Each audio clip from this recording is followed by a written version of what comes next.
Hello, welcome to We Are Wavemakers. My name is Rachel, And I am Nazira. and today we're talking about the future of content marketing. We live in exciting times right now in the world of marketing, and so what are we noticing these days, Naz, with content? After 6 episodes of conversing with experts in this industry, I would say 2020 is looking very exciting from the fact that third party cookies are moving away from advertisers and that, they'll have to think harder to create content that's engaging for their audience, or that people are now moving towards TikTok. Like, there's so many exciting things that are happening in the world of content marketing for 2020. But before that, I really want to talk to you about just a little wrap up on this season. Yeah, we And spoke to so many interesting people, and I yeah, guess it'd be important to highlight some of the key takeaways that we've learned from these experts. And I think one of the favorite thing that we learned about psychology, well, we love psychology and mm-hmm, studying human behavior, was the whole element of cognitive dissonance and how these days when it comes to content, it's really about tapping into the user's behavior, and for businesses, it's about finding out what are the pain points a user has. And if you're a brand and you understand what your customer needs, and if you're able to fill in that gap, then basically you're serving content that works on a surface level, right? yeah. Whereas the challenge that we're facing these days is that how does that work from the user end? Because does that mean that our data is being compromised by these brands and businesses where Mm-hmm. they're basically analyzing our private lives and things we share on Instagram, on Facebook, our photos, heck, even WhatsApp these days. I Yeah. mean, everything is tappable. And so I guess I'm a little bit concerned as a user and both marketer into yes, cognitive is important as a marketer, but then where do we draw the line in using this framework in content marketing, you would say? I guess the thing is, like, what I've learned thus far, and I mentioned earlier, people are taking a crackdown on this, like Mark Zuckerberg and Google. They're all realizing that data has been misused in the past decade to sway like perceptions or misinform people about things that don't matter, like political agendas that would distort choices. Yeah. And so in my opinion, I think a lot of the social media platforms, for example, are taking the information, or rather the content that's being provided, seriously, and that content marketers would now need to work a little bit harder than just feeding content that easily into a user. So for example, even though a marketer is tapping into, say, your profile, Yep. the things that you like, I don't know, like botanical plants Yeah. or music, all those interests that you have, it seems that these platforms are providing less opportunities for marketers to just get that information off you easily, Hmm. and almost like really create an audience profile from more research of the user, as Yep. opposed to just, oh, let me just scrape that information Yeah. elsewhere. Yeah. And I think, like, say for Jasmine, for example, she doesn't usually use, not that she doesn't usually use data, but she uses it in a different way of Yeah. tapping into an audience psyche, and it's almost personal and relatable to you. So in a way, I know it sounds like invasive to maybe for you, that suddenly you see an ad that says, hey, come check out this botanical garden that you Yeah. probably Which. might like. But the reality is, if you think about it, you would be searching for it anyways. Yeah. So if she can support a brand to be able to position themselves in content that is very highly resonating with you, Yeah. then I don't see that as a problem. Yeah. I see that as a bonus, if at all, for you. You know Yeah. what I mean? As a user, what's dangerous here is that they're not misrepresenting Yeah. themselves, or that they're not fooling you and say it is a botanical garden, but it turns out that it's not, and that's going to be a problem Yeah. for Then you. that's just false information, Yeah, basically. but So. I think the purpose of cognitive dissonance is taking responsibility Yeah. towards providing the best information possible for a user, as opposed to just being like whatever, Yeah. you know? Well, thankfully, not all brands are aware of this concept, and it's pretty much in the hands of brand strategists or marketers to educate them on this framework. Yeah. Which brings me to the next point. When it comes to research and understanding your users, Stephanie talked a lot about social listening and how it has helped her to create content that is basically relevant. And I think the art of listening is very important in the times we live in today Mm-hmm. because things are getting so saturated and there's just a bombardment of information out there. And I guess you as a brand need to ask yourself, how do I stand out? And more importantly, like, how do I serve my audience what they need and what they want? And I think with the use of technology these days, social listening becomes easier because we can use technology to help be a bit more strategic and I guess intuitive in our listening. And I guess it helps a brand become more human in this day and age. Yeah. But I guess not a lot of brands understand the concept of social listening. And I think that's where content marketing becomes a challenge these days. So, Mm-hmm. in your eyes, how do we educate brands on investing in social listening? I think that brands who invest in social listening, first and foremost, they are spearheading the content marketing industry. In Yeah. fact, if you look at like big brands like, I don't know, even Baskin Robbins or Yeah. like these Coca-Cola, these guys are using tools like social listening because they know like what people are talking about and how they can get in there and be Mm-hmm. relatable to their Mm-hmm. audience. And brands who don't want to invest in social listening are essentially missing out on a huge piece of the puzzle, right? And in my opinion, the way we can get them to invest in it is to actually get them to see how their competitors, if at all, can leverage off it if they're not leveraging off Yeah. it. The other opportunity that they can see is that they don't need to invest anything in terms of cost. Yeah. Actually, social listening doesn't cost anything if Mm-hmm. you are great at scraping data Yeah.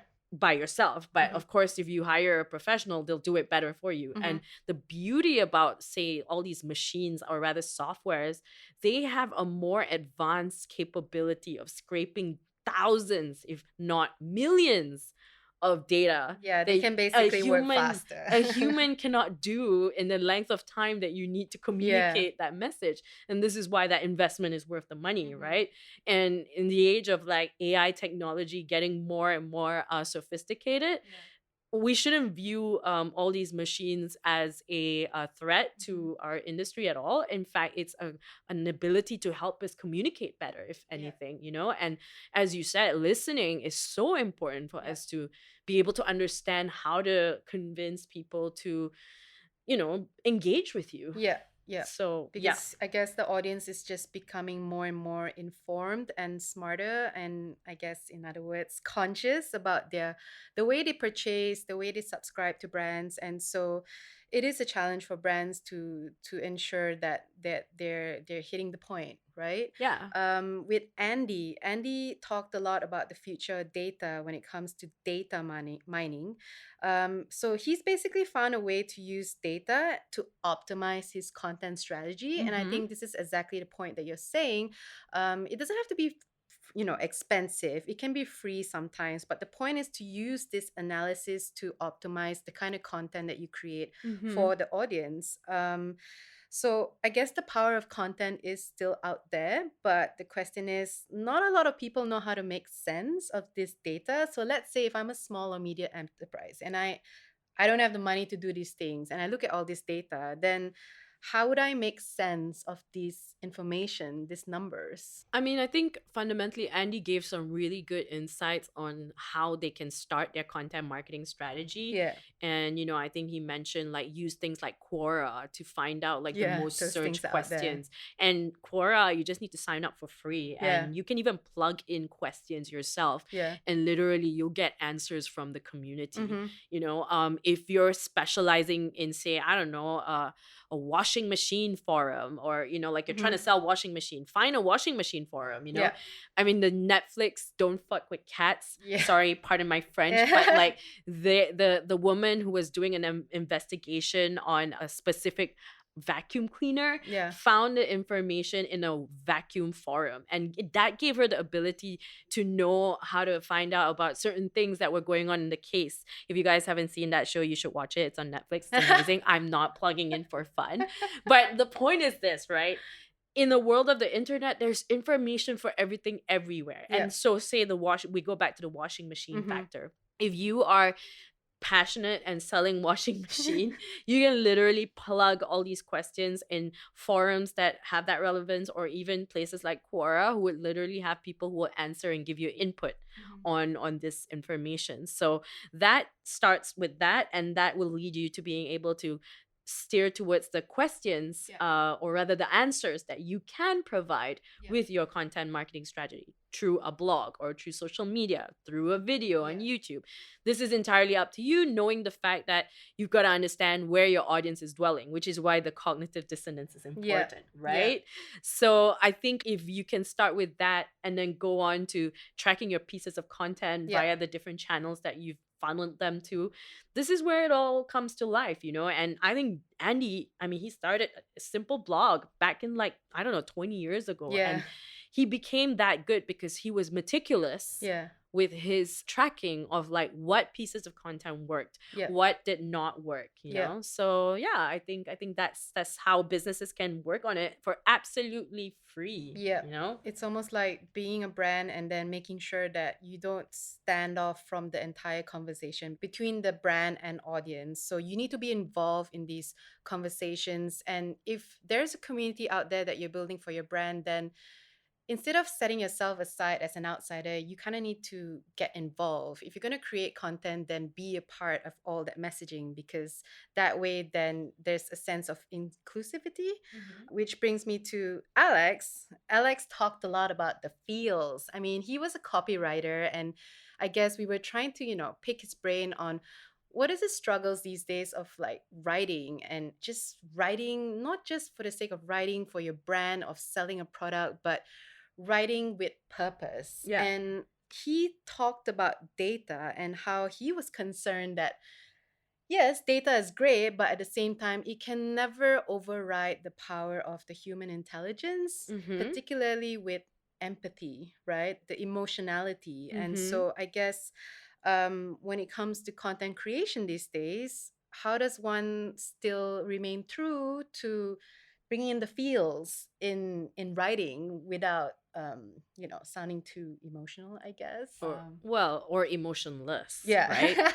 Because, when someone searches on Google a question, we're not, I mean, I don't know, when you search, you don't expect the machine to respond to you with the same emotions, right? Yeah. But what's interesting is that when you Google something, like, I don't know, a simple thing like, does he love me? To be honest, if you actually Google that question, there are actually topics I'm about pretty sure people whether the have guy, searched for and these that. are emotional questions, Yeah. right? And believe it or not, there are articles out there to sort of like soothe you into it, and they're usually coming from like matchmaking websites and Yeah. things like that. So that's a matchmaking website doing a very good idea on their content marketing strategy. They Agreed. know like, oh, this person's probably looking for love and they're Yeah. not sure. So here I'm gonna plug in an article that will give you some convincing topics on whether or not the guy loves you. And Yeah. if you're not sure, here's a matchmaking website for you. Yeah.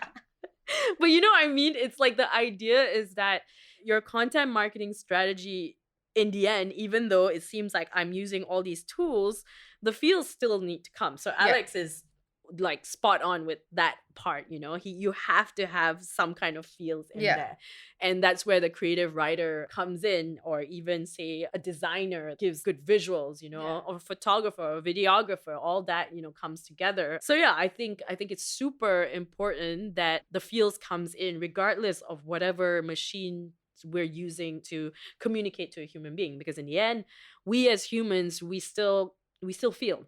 Yeah, we still feel this day and age where we're living, where allegedly the AI is taking over. Well, I was watching this show called The Age of AI. It's by Robert Downey Jr. It's like an 8-part episode on YouTube. Mm-hmm.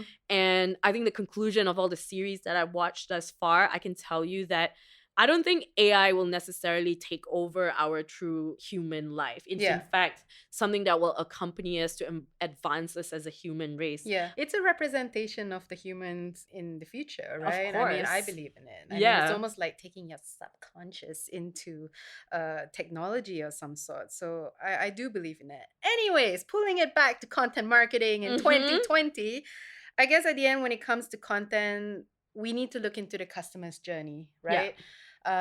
as much data you know, as much ideas you have, if you don't understand where your customers are going to identify your brand, or that first touching point where they associate themselves with your service or product, then you're missing out. And Mm-hmm. so Niels had pointed out the importance of the customer journey, but by not looking at it in a linear way. These days, things are becoming more and more complex, and it's almost like you need to take like several steps back and to look into where your customers are landing, whether it's in the digital world or even in the offline world, actually, Mm-hmm. you know? And so I guess if you were to advise any brands, how does one even to begin to think about the customer journey? I mean, it's so vast, honestly. How would you approach this thing for brands? It all starts with knowing the user that you want, like the target audience, Yeah. right? And then almost like tapping into their psyche of knowing what kind of journey they would like to experience. Mm-hmm. But in the case of like Nils being a conversion optimization expert, I know that he was very adamant about the fact that a 50-year-old needs to be able to go through your website and totally understand it. If they Yeah. don't understand it, then you're complicating things, Yeah. right? And then we think about other platforms. Some businesses are using Instagram, and like, even when you land on there as your content marketing strategy, is your target audience immediately understanding what you're doing and why you're doing what you're doing? Because like, even as an agency, we review that constantly, Yeah. because we're also trying to target our target audience as to like what we would like to educate them or inform them about our capabilities or what we're doing, and the reality is like you've got to constantly review how you're positioning yourself, because Instagram has its own way of putting the user journey. Yeah. Even as a piece of content, how am I giving that information to you? Am I using videos? Am I using GIFs? Am I Yeah. a meme human person? Like it matters, because if my audience loves memes, I should be doing more memes. You Yeah. know what I mean? Or should I be doing TikTok videos and Yeah. lip syncing? I don't Maybe. know. You know what We I don't mean? know, So but it's almost like having to put on a different thinking cap yeah, and being adaptable at all times. I yeah. mean, you speak to your customers, and we put ourselves in our clients' shoes and also as the audience shoes, and it's almost like you can pretend that you're that person, and Mm-hmm. so you can pretend that you're in that journey. And Mm-hmm. I think it's about being flexible in that sense, like being able to look from different perspective as a user, as a brand, as a Mm-hmm. marketer. Yeah, like in regards to say like an offline strategy, right? The experiential part.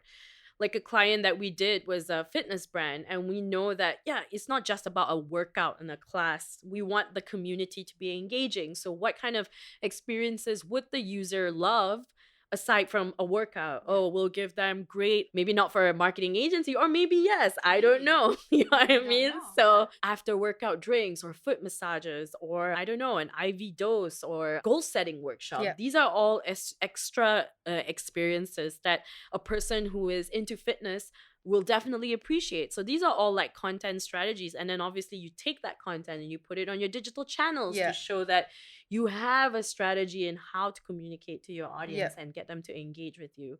But of course, again, with content marketing, it's also about experimentation. and Definitely. and if you're not Trial open and to error. experiment, then you're missing out as well, Yeah. right? So I guess which brings us to the next point. Like when it comes to content marketing, it's really also about that synergy with the creatives, Yeah. right? We Yeah. talked a lot about that towards the end with Natalie. Mm-hmm. And as marketers, it is important to have that clear communication and relationship with the creative, especially when it comes to representing a brand Mm-hmm. visually or textually. At the same time, it can't be too rigid because these days, like I said, things are just so complex and vast. So, Mm-hmm. how would a creative maneuver itself into this day and age? Because it's not easy to create these days, like visually. And so, how would they become relevant? What sort of guidelines are we getting creatives to think about these days? Well, I think like Natalie said something about knowing your why, and that's super important. And the fact that the business needs to know their why as well. But I think we both agree that the businesses also need to allow that room for creativity, Yeah, right? And I guess in this direction, finding the best creative is about finding someone who actually can adapt to the business's needs as well as understanding the audience's needs. definitely. I think Natalie spoke something about like being able to create while having the medium and channel in mind, meaning Mm-hmm. the creative has creative freedom to do Uh-huh. whatever they want, Yeah. but they are still being mindful about why they're creating and for what Mm-hmm. purpose. So I definitely agree in that. And as marketers, I think we're kind of like that middle point Yeah, where, a we're the create bridge. yeah, essentially we are, because as much as say a creative works directly with a client, sometimes I feel like unless they're an in-house marketing person, they should have already the set of information that a creative needs to work with, Yeah, and also try not to be too vague, yeah, because like I think a creative brief can be brief, yeah. but it cannot be too brief Yeah, too abstract. And then that the creative cannot understand what in the world you're trying to get at. I think there's that fine line between knowing when it's a little bit too too rigid and then it's like not too yeah. rigid, Yeah, I guess at the end it's all about relevance as well. Mm-hmm. And I guess as marketers, we are the bridge in between Yeah. the creatives and the clients, you Yeah. know?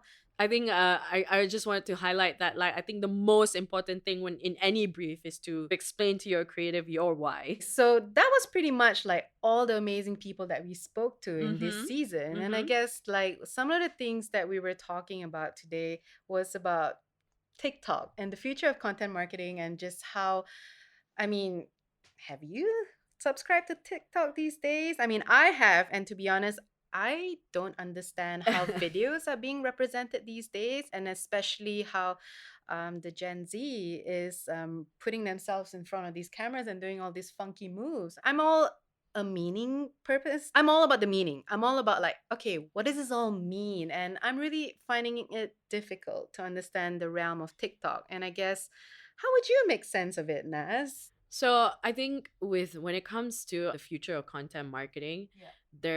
there are opinions out there that are talking about how the TikTok of today, or rather TikTok, is rather paving the way towards how marketers need to view content marketing in the future. So what it means is that you see the Gen Zs, the oldest Gen Zs right now are like going to be about 23, 24 years old. Already. Yeah, exactly. How old are we, right? Old enough. But you see, so if Gen Zs are now entering the workforce, the first like eldest ones are already entering the workforce. If you want to remain relevant as a marketer, you kind of need to start looking into how did TikTok become so famous. Mhm. It has about 500 million users to date. Yeah. And why are Gen Z so in love with the platform? The fact that, there's a statistics that says that their average attention span is like 8 seconds. You're asking yourself, like, okay, as a marketer, what am I to do in order to make a marketing strategy that will impact the brand's needs as well as, engage with the audience, Yeah. right? How would you as a brand tap into that 0.08-second time frame attention of that end user? I feel like TikTok is almost like a way of seeing how the generations behave these days, as in Mm-hmm. it has a way of showing you what's viral, what's Mm-hmm. trending, but from a very visual aspect. There's really no words or text in there, Yeah. really. Everything is visual. I And mean, you start to see like brands and even celebrities like emulating the whole TikTok dance and movement into different channels. So I definitely do see a trend of it's a viral thing. People are yeah. picking up on what's viral, even though it doesn't make sense, Yeah. but it has that ability. And then people are like repurposing it into their Instagram channels. Yeah. And so I'm not really sure what the reference is with TikTok and Instagram, as in, why would people redo TikTok videos in Instagram? Well, I suppose these are people who are sort of like millennials, but still sort of relating to the Gen Zs. Yeah.